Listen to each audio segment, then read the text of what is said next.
Cagar Budaya Situs Panjer, Kabupaten Kediri. Sekali lagi ini terletak di Desa Panjer.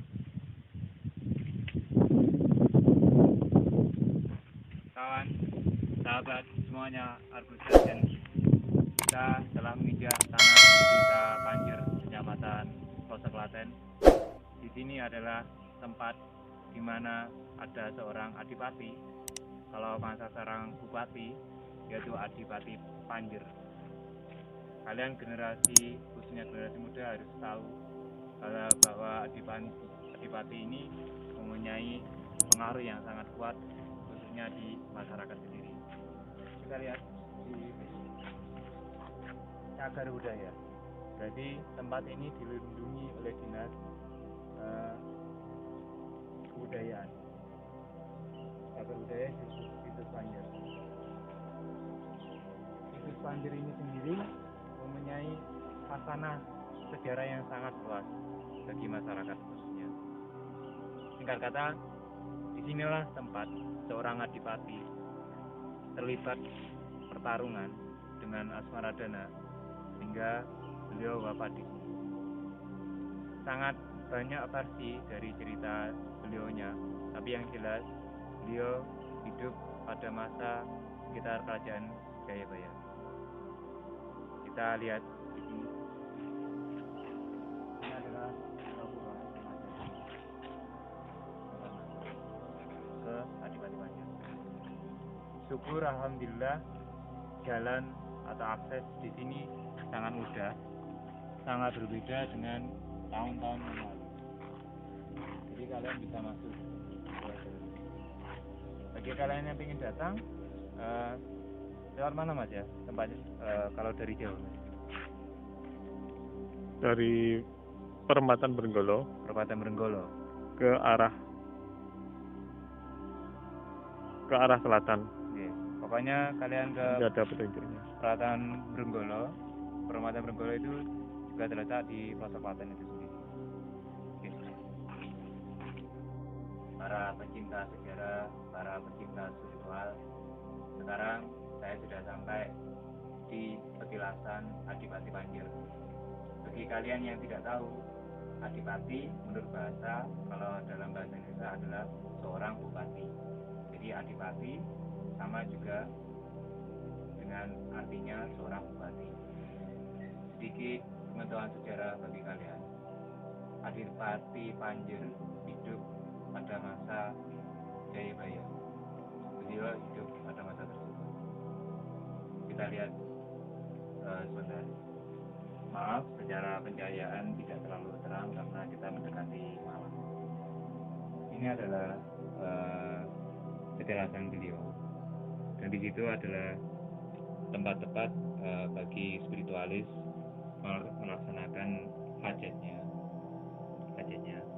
Jadi memang di sekitar sini tempat ini masih sangat dihormati sebagai tempat yang penuh dengan nilai-nilai spiritual.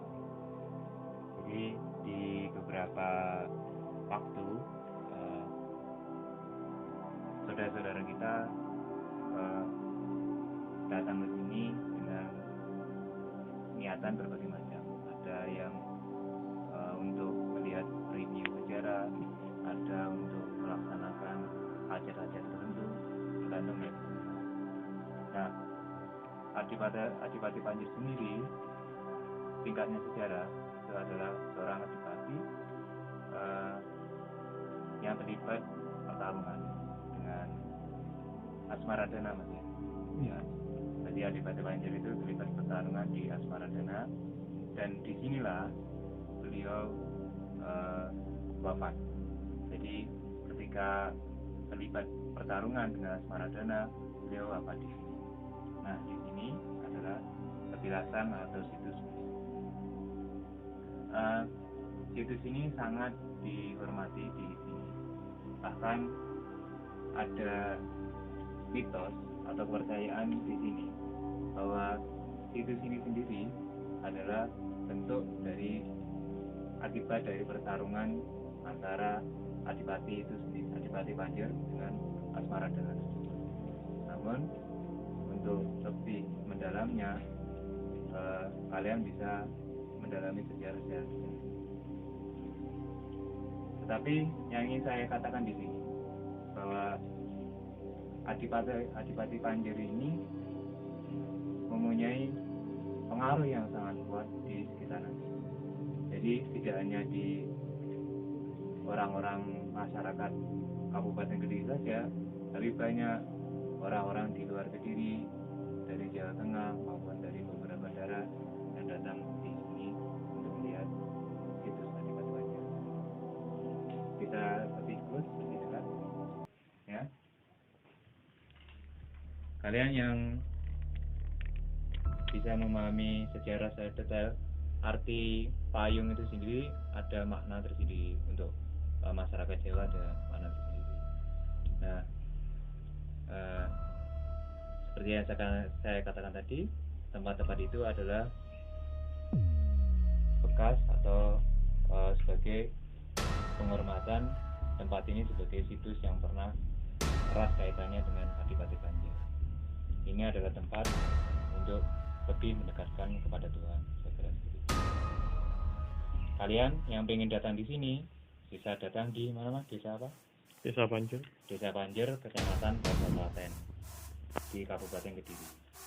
Kalian bisa googling juga di Google Map dan sebagainya.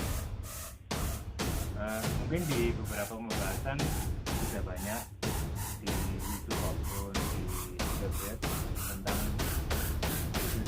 Adipati Panjer ini. Tapi saya merasakan di sini kekuatan mistis di sini lumayan besar. Jadi bagi kalian pecinta sejarah dan juga pecinta mistis, kalian bisa datang di sini. Banyak tempat-tempat di sini yang masih belum dieksplor, ya, yang masih sangat alami. Jadi kalian yang suka datang ke sini, silakan datang ke sini untuk mendalami banyak hal. Kita jalan ke sana. Ya. Ini adalah tempat di pintu masuk. Selain pintu utama, kalian bisa lewat di sini. Di sana, di seberang sana, bisa lihat. Ini masih kental dengan persawahan. Ya, ini cuma persawahan. Jadi situs Adipati Panjer ini memang terletak di kawasan persawahan, di kawasan yang ada jarak dengan tempat tinggal. Dulu pada tahun berapa mas? 2000-an ya?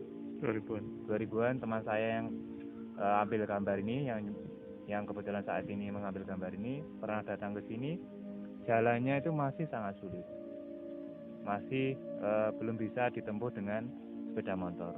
Sekarang jalannya lebih mudah, lebih bisa dijangkau dengan sepeda motor. Oke, dari itu. 3 pohon ini, ya, menurut warga yang mempunyai kedekatan batin dengan tempat ini adalah tempat favorit dari Adipati Panjer untuk beristirahat. 3 pohon ini, ketika orang-orang mau mencoba untuk menebang, tidak pernah berhasil. Ya, tidak pernah berhasil. Kita lanjut. Ini adalah pendopo, salah satu pendopo untuk beristirahat dan sebagainya. Nah, bagi kalian yang suka dengan spiritual, yang suka dengan mistis dan sebagainya, tempat ini juga sangat kenal hal tersebut. Saya bukannya mengatakan di sini ada sesuatu, tapi berdasarkan warga tadi, ini di belakang sini adalah tempat di mana ada pusaka yang bisa diambil, bukan diambil maksud saya, bisa dilihat dengan mata batin. Bentuknya adalah sekitar yang dinamakan logo sosro. Saya tidak ingin berdebat kebenaran atau ada tidaknya, tetapi itulah yang dipercayai oleh salah satu warga di situ, bahwa di sini sangat kental mistisnya. Ya, kita lihat di sini tempat benda pusaka bernama Nogososro maupun benda-benda yang lain. Benar atau tidaknya kita tidak usah berdebat dengan masalah itu. Yang penting di sini adalah tempat yang asli, tempatnya penuh dengan nilai spiritual, mistis, dan sejarah yang harus dipertahankan dan tetap dikembangkan. Sekian, kita berjumpa di lain kesempatan. Terima kasih.